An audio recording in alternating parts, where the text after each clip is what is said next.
Hello everybody and welcome back to World of Warships Legends. My name is Spartan Elite 43 and tonight we have our very first look at the Vladivostok.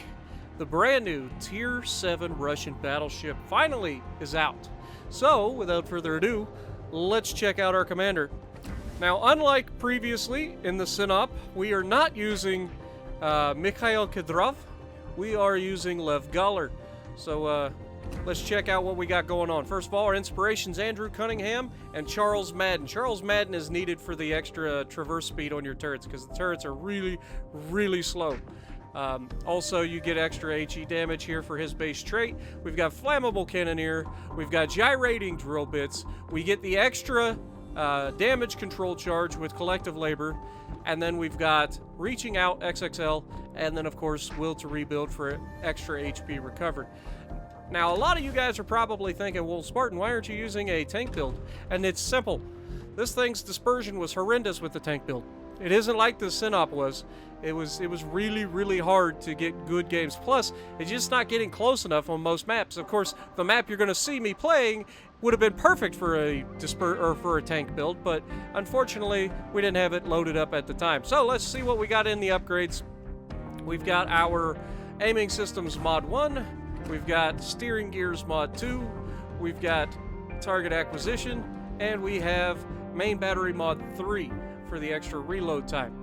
We are fully upgraded with all three of the things, and we are running the Epic Booster, we are running Type 3 Camo, and we are running Community Contributor Flag because why not? Alright, so we have 73,600 hit points, which is more than my Iowa has.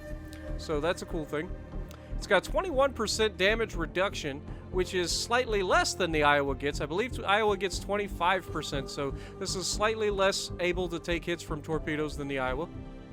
The artillery, we have 406mm guns in a 3x3 configuration, two 3-gun turrets at the front, one at the rear. With our mostly dispersion build, we are able to get the range out to 19.2 with that epic mod. Then we have the reload time down to 28.4, which is really good for this ship. 180 degree turn time, we've got all the way down to 40 seconds, not bad. HE time, 60, and I believe the difference between this and an Iowa's turns at, I think, 32 seconds to go 180 degrees. So we're catching the Iowa, so that is at least doable. But if you do nothing to buff the turn time on your turrets, you're going to be pretty miserable. Maximum HE shell damage 6,000 with a 41% chance to set fire, not bad. With 13,800 maximum AP shell damage. The secondaries on this thing are pretty nice. It's got 12 100 mils that reach out to 5.3 kilometers and reload every 3.8 seconds with a chance to set fires 6%. And then we have also 12 152mm guns with a firing range of 5.3, reload every 8 seconds, and have a 12% chance to set on fire, which is nice to see because it's the same size guns as the Kutuzov, and they get a 12%, so it's nice to see that that's the same as the Kutuzov. Anyway, moving on, we have... Oh wait, did we check everything? I don't think we did. We need maximum speed is slightly reduced, but it's still 27.8, which is not bad. Turning circle radius is not good, but we have the rudder shift time all the way down to 11 seconds, so not bad for a battleship. Detectability range by sea is 14.9, which is pretty good for a battleship. And, of course, detectability by air 12.2 and 2 kilometer guaranteed. And the smoke penalty is 14.8, so basically it doesn't matter if you're in smoke or not. It's pretty much the same. Alright, so superior AP pen. It has better penetration than most of the other shells, which that's what the Russian battleships are known for. They don't get the better angles like the Americans do, but they have better overall penetration. And that's because they fire at a much flatter arc, so they're not coming in as a steep angle, so you're shooting more into the flat side of ships, so you're getting a lot better, horizontal penetration. Sure shot, shells with a good ballistic trajectory, which is exactly what we were just talking about, makes aiming easier, and that is true. This thing is pretty easy to aim, but so are most battleships. Okay, above average armor thickness. It does have pretty good armor, especially bow tanking. You don't have to worry about the bow of this ship against 16-inch guns. You will against 18-inch guns, but against 16-inch guns, no problem. Above average armor thickness, greater resistance to all forms of armor penetration. And then one of the variants of the Battleship A project, intended for construction in accordance with the Great Ocean Fleet concept creation. She had heavy armor, high speed, and aviation equipment. Year of design was 1936. All right, so let's hide the UI and take a stroll around the ship. What do you guys think? I think it's a pretty good looking ship, but she got some girth. She got some wide hips, man. It seems like they could have been more Russian about this if they wanted to. And by that, I mean, it's a giant ship. There's plenty of room for other guns. But I'm sure there were treaties and stuff that kept them from having that happen. But yeah, could have definitely had another gun up front and an extra gun in the rear. This thing could have had 5 triple turrets. That'd have been fantastic, wouldn't it? So, without further ado, let's get to the gameplay. Alright, so, first things first, let's just get this out of the way. Why did I choose the dispersion build over the tank build? And it's pretty simple. Most of the matches that I've gotten into tonight have not been good for a tank build. This would have been probably the only one that would have been okay for a tank build. Everything else has been wide open matches where everybody is at 18 kilometers, and it's just very difficult for somebody who's not in a dispersion build to even get close enough to engage because everybody's just hitting you much easier. So, with that being said, using the dispersion build isn't a bad thing in this thing. This thing is very, very good. It's got very good bow armor. The biggest concern that I have with this so far is the fact that it's such a wide ship. It's very, very easy to get penetrations through the deck of this thing because it's such a wide ship. Fairly confident it's wider than the Iowa by quite the margin. But it is a massive ship. I don't know how to say this other than it is a massive ship. But we're going to go ahead and take a shot at the Amagi right off the bat. And you're going to see I'm a little hesitant early on because I don't want to give the broadside up, because broadsiding in a Russian battleship, not a good play. But you can see, I'm not sure why the rear turret is tucked up so close to the secondary tower. You would think that that would be a little further back if they were only going to have one turret. That way it would have a better firing angle. Somebody can probably let me know. Maybe it has something to do with the catapult fighter or something like that. Maybe that's why they weren't planning on having it further back. But that being said, you still have a pretty decent firing angle on that rear turret. But you're not going to be using the rear turret very often, probably. But given the fact that we were able to use steering gears and all that stuff, our rudder shift isn't too bad. But she's still pretty sluggish in the turn. So you got to really give her time to get around. And you got to watch out for destroyers, because they do love the ship. Especially considering the ship's main goal is to kind of plug up a hole. It's kind of like a T-95 in that aspect. You just you get into a good spot where you have good cover from most of the enemy team and point the front towards the bad guy and absolutely run amok on them. And that's kind of what we're about to do to this team. We're just going to plug this hole initially, provide fire support for our destroyer, and hello, Miyoko. How you doing, bud? It's probably not the best place for you to be. But he's going to get away with it. He's going to get away with it, and he's going to get behind that island, and this is where having this ship struggles.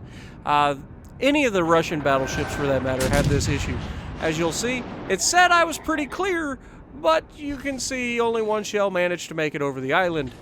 The flat firing trajectory of these things means you're going to miss a lot of shells trying to shoot over islands. You're just not going to be able to do it. It's very, very difficult, especially at medium range. Anything under 11 kilometers, you're going to have trouble shooting over the islands, just due to that fact that you've got such a flat trajectory on your shells. But I have tried tank build, and I have tried my dispersion build, and so far I like the dispersion build better on this ship. On the Sinop, it was the exact opposite. I preferred the tank build because it didn't seem like you needed the dispersion build.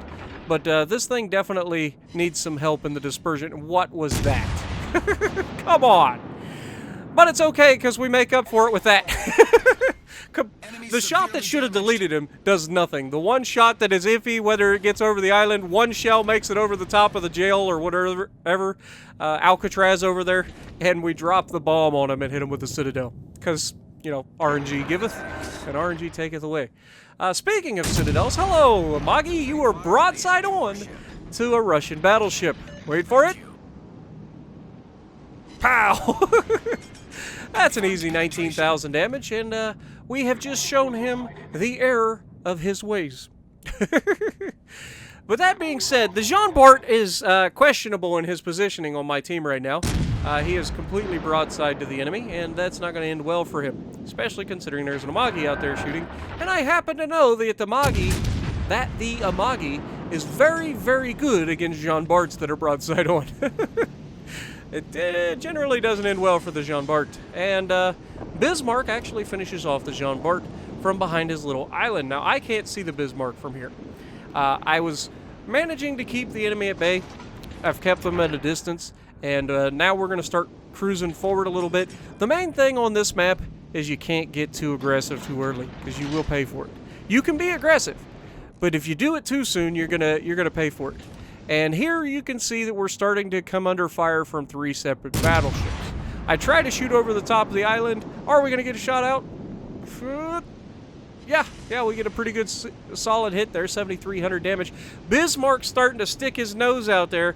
We're going to try to touch him in a minute.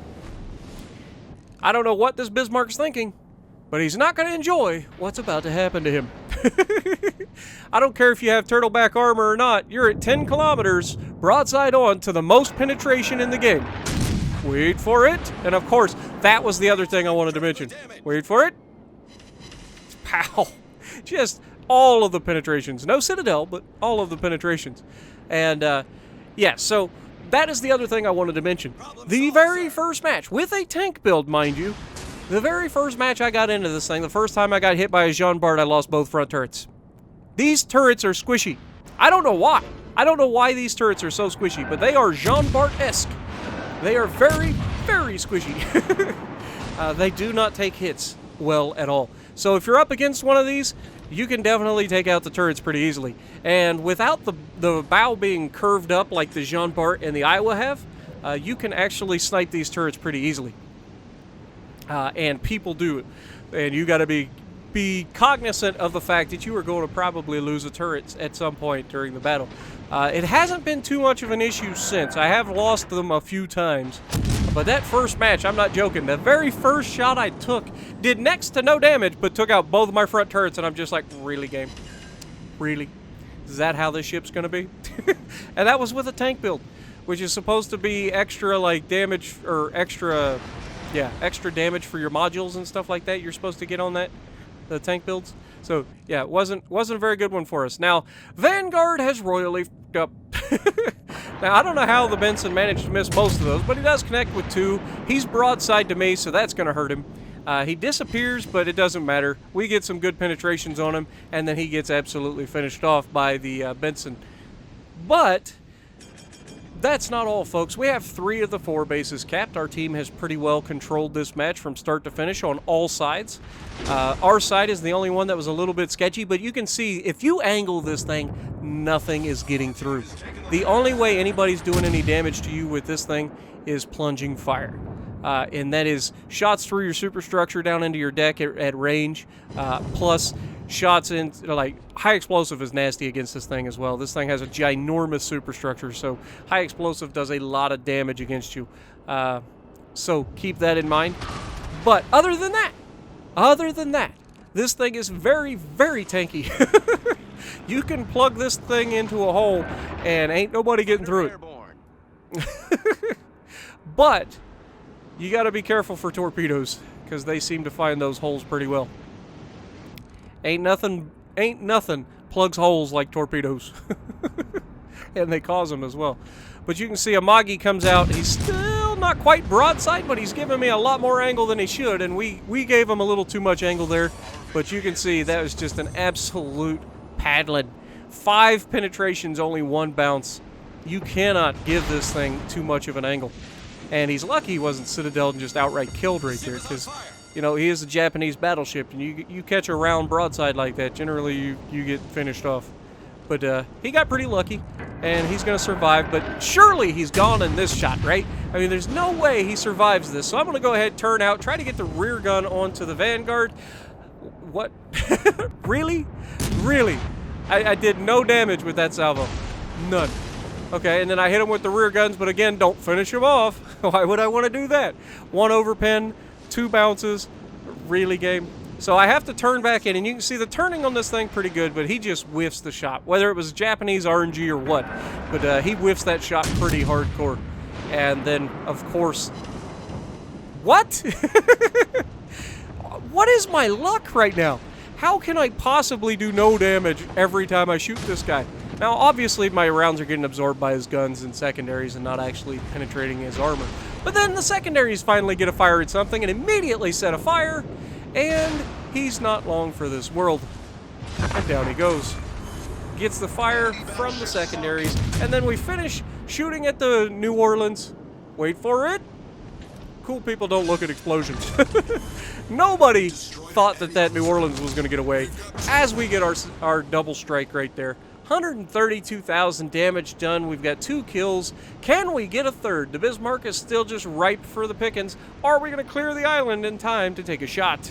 And if so, is our shot going to be true? Only time will tell. He's not moving very fast. That's going to make it real easy. Shot out, and that dispersion is absolutely beautiful. Pow! Down he goes. Not too shabby. End up with 3 kills. What was it? 135,000 damage, something like that. Yeah, 136,000 damage. Double strike. Second on the leaderboard, only to the Tirpitz that I never actually saw on our team. So, it's a pretty good ship. It does take a little bit of finagling, but it is a decent ship. I think most people are going to enjoy it at Tier 7. So if you like what I'm doing, punch the like button, leave a comment below, subscribe to the channel if you haven't already, and as always, I will see you in the next video.